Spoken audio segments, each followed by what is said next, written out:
Greater Bengaluru ಪ್ರಾಧಿಕಾರ ರಚನೆ ಬಳಿಕ ಮೊದಲ ಬಜೆಟ್ ಮಂಡನೆ ಆಗಿದೆ.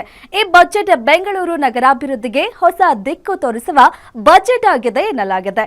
ಇಂದು ಪಶ್ಚಿಮ, ದಕ್ಷಿಣ ಮತ್ತು ಉತ್ತರ ನಗರ ಪಾಲಿಕೆಗಳ 2026-27ನೇ ಸಾಲಿನ ಆಯವ್ಯಯ ಮಂಡನೆಯಾಗಿದ್ದು, ಅಭಿವೃದ್ಧಿ, ಆದಾಯ, ಕಲ್ಯಾಣದ ಸಮತೋಲನಕ್ಕೆ ಒತ್ತು ನೀಡಲಾಗಿದೆ. ಒಟ್ಟು 20,215.70 ಕೋಟಿ ಮೊತ್ತದ ಬೃಹತ್ ಬಜೆಟ್ ಇದಾಗಿದ್ದು, ಬೆಂಗಳೂರಿನ ಚಿತ್ರಣವನ್ನೇ ಬದಲಿಸುವ ಮುನ್ಸೂಚನೆ ನೀಡಿದೆ.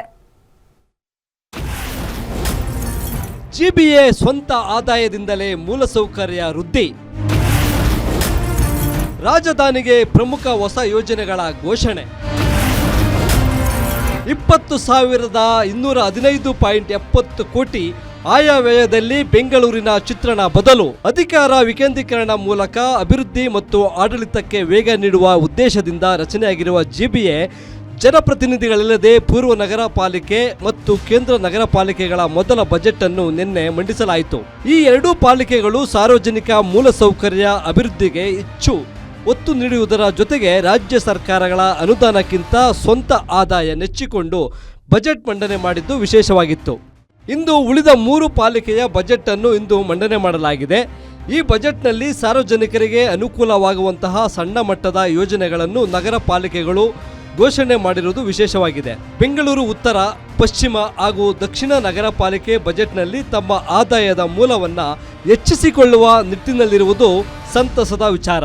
ಪಶ್ಚಿಮ ನಗರ ಪಾಲಿಕೆ 4,732.72 ಕೋಟಿ, ದಕ್ಷಿಣ ನಗರ ಪಾಲಿಕೆ 3,826.43 ಕೋಟಿ ಹಾಗೂ ಉತ್ತರ ನಗರ ಪಾಲಿಕೆ 4,341 ಕೋಟಿ ಗಾತ್ರದ ಆಯವ್ಯಯ ಮಂಡನೆ ಆಗಿದೆ. ಬಹಳ ಪ್ರಮುಖವಾಗಿ ರಸ್ತೆ, ಸಾರ್ವಜನಿಕ ಸ್ಥಳಗಳ ಜಾಗತಿಕ ವಿನ್ಯಾಸಕ್ಕಾಗಿ ಪ್ರತ್ಯೇಕ ಅರ್ಬನ್ ಸೆಲ್ ಸ್ಥಾಪನೆ, ಪಾಲಿಕೆ ಕಟ್ಟಡಗಳಿಗೆ ಸೋಲಾರ್ ಅಳವಡಿಕೆ, ಮಕ್ಕಳಿಗಾಗಿ ಪುಟಾಣಿ ಉದ್ಯಾನವನ ಸ್ಥಾಪನೆ ಸೇರಿ 10 ಹಲವು ಯೋಜನೆಗಳನ್ನು ಘೋಷಣೆ ಮಾಡಲಾಗಿದೆ.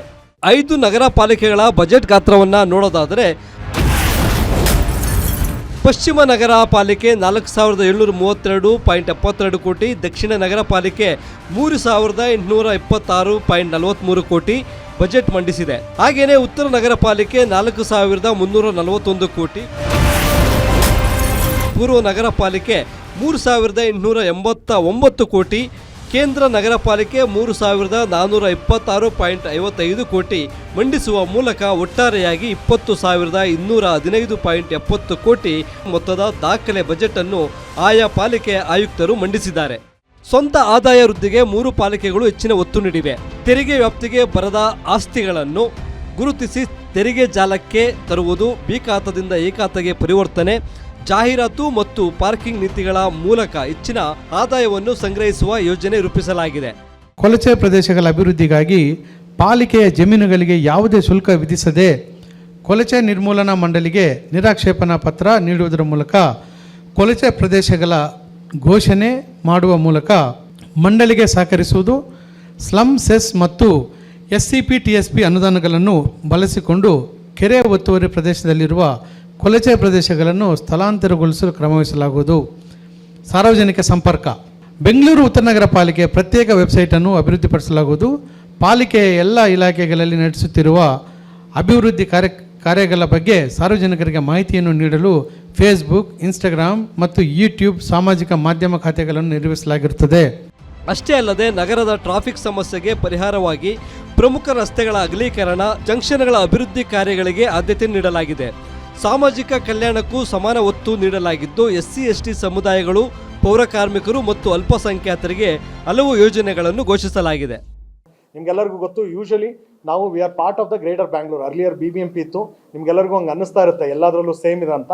ಇಸ್ ಆರ್ ಆಲ್ ಒಂದು ಎಲ್ಲ ಕಾಮನ್ ಪ್ಯಾಟರ್ನ್, ಎಲ್ಲ ಡೆವಲಪ್ಮೆಂಟನ್ನು ಕೂಡ ನಾವು ಕಾಮನ್ ಆಗಿನೇ ನಾವು ಕೆಲವೊಂದನ್ನು ಎಲ್ಲ ಕಾರ್ಪೊರೇಷನ್ ಕಮಿಷನರ್ಗಳು ಕೂಡ ಗ್ರೇಟರ್ ಬ್ಯಾಂಗ್ಳೂರ್ ಅಥಾರಿಟಿಯ ಚೀಫ್ ಕಮಿಷನರು ಮತ್ತು ACS ಮತ್ತು DCM ಅವರ ಚರ್ಚೆಗಳನ್ನು ಮಾಡಿಕೊಂಡು ಹೇಗೆ ಅನುದಾನವನ್ನು ಕ್ರೋಢೀಕರಣ ಮಾಡಬೇಕು ಅನ್ನೋದನ್ನು ಪ್ಲ್ಯಾನ್ ಮಾಡಿಕೊಂಡೇ ಎಲ್ಲದೂ ಕೆಲವೊಂದು ಪಾಯಿಂಟ್ಸ್ಗಳು ಕಾಮನ್ ಆಗಿ ಬರುತ್ತೆ. ಅದೇ ರೀತಿ ನಮ್ಮಲ್ಲೂ ಕೂಡ 200 ಕೋಟಿ ನಾವು ಮುನ್ಸಿಪಲ್ ಬಾಂಡನ್ನು ನಾವು ರೈಸ್ ಮಾಡೋದಕ್ಕೆ, ಅದ್ರ ಮುಖಾಂತರ ನಮಗೆ ಔಟ್ರೈಟ್ಲಿ 26 ಕೋಟಿ ಗೌರ್ಮೆಂಟಿಂದ, ಸೆಂಟ್ರಲ್ ಗೌರ್ಮೆಂಟಿಂದ ಇನ್ಸೆಂಟಿವ್ ಕೂಡ ಬರೋದಕ್ಕೆ ನಮಗೆ ಸಹಾಯ ಆಗುತ್ತೆ. ಘನತ್ಯಾಜ್ಯ ನಿರ್ವಹಣೆ, ಡಿಜಿಟಲ್ ಶಿಕ್ಷಣ, ಹಸಿರೀಕರಣ ಕಾರ್ಯಕ್ರಮಗಳು ಕೂಡ ಬಜೆಟ್ನಲ್ಲಿ ಪ್ರಮುಖ ಸ್ಥಾನ ಪಡೆದಿವೆ. ನಗರದ ತಾಪಮಾನ ಮತ್ತು ಮಾಲಿನ್ಯ ನಿಯಂತ್ರಣಕ್ಕೂ ಕ್ರಮ ಕೈಗೊಳ್ಳಲಾಗಿದೆ. LED ಬೀದಿ ದೀಪಗಳು, ಸ್ಕೈ ವಾಕ್, ಪಾದಚಾರಿ ಮಾರ್ಗಗಳ ಸುಧಾರಣೆ ಹಾಗೂ ರಾಜಕಾಲುವೆಗಳ ಅಭಿವೃದ್ಧಿಗೆ ವಿಶೇಷ ಆದ್ಯತೆ ನೀಡಲಾಗಿದೆ. ಮರು ಮೌಲ್ಯಮಾಪನ ಕೈಗೊಂಡು ಪರಿಣಾಮಕಾರಿಯಾಗಿ ಆಸ್ತಿ ನಿರ್ವಹಣೆ ಮೂಲಕ ಆದಾಯ ಹೆಚ್ಚಿಸಲು ಕ್ರಮ ವಹಿಸಲಾಗುವುದು. ಬೆಂಗಳೂರು ದಕ್ಷಿಣ ನಗರ ಪಾಲಿಕೆಯ ವ್ಯಾಪ್ತಿಯ ಬಿ ಖಾತೆಯ ಆಸ್ತಿಗಳನ್ನು ಎ ಖಾತೆಗಳಾಗಿ ಪರಿವರ್ತಿಸಿ ಪ್ರಕ್ರಿಯೆ ಚಾಲನೆಯಲ್ಲಿದ್ದು, ಸದರಿ ಪ್ರಕ್ರಿಯೆಯಿಂದ 26-27 ಸಾಲಿನಲ್ಲಿ ಅಂದಾಜು 225 ಕೋಟಿಗಳಷ್ಟು ಹಣ ನಿರೀಕ್ಷಿಸಲಾಗಿದೆ. ಬೆಂಗಳೂರು ದಕ್ಷಿಣ ನಗರ ಪಾಲಿಕೆ ವ್ಯಾಪ್ತಿಯ ಬರುವ ಎಲ್ಲ ಆಸ್ತಿಗಳ ನಿಗದಿತ ಕಾಲಮಿತಿಯೊಳಗೆ ಡಿಜಿಟಲೀಕರಣಗೊಳಿಸಲು ಕ್ರಮ ವಹಿಸಲಾಗುವುದು. ನಗರ ಪಾಲಿಕೆಯ ಒಟ್ಟು 5.13 ಲಕ್ಷ ಆಸ್ತಿಗಳ ಪೈಕಿ ಈಗಾಗಲೇ 1.83 ಲಕ್ಷ ಆಸ್ತಿಗಳಿಗೆ ಈ ಖಾತೆ ನೀಡಲಾಗಿರುತ್ತದೆ. ಒಟ್ಟಾರೆ ಈ ಬಜೆಟ್ಗಳು ಅಭಿವೃದ್ಧಿ, ಆದಾಯ ಸಂಗ್ರಹಣೆ ಮತ್ತು ಸಾಮಾಜಿಕ ಸಮಾನತೆಯ ನಡುವೆ ಸಮತೋಲನ ಸಾಧಿಸಲು ಪ್ರಯತ್ನಿಸಿರುವುದು ಸ್ಪಷ್ಟವಾಗಿದ್ದು, ಬೆಂಗಳೂರಿನ ಮುಂದಿನ ಬೆಳವಣಿಗೆಗೆ ಇದು ಪೂರಕವಾಗುವ ನಿರೀಕ್ಷೆ ಮೂಡಿಸಿದೆ. Ullas S Kiruvase, guarantee news, Bengaluru.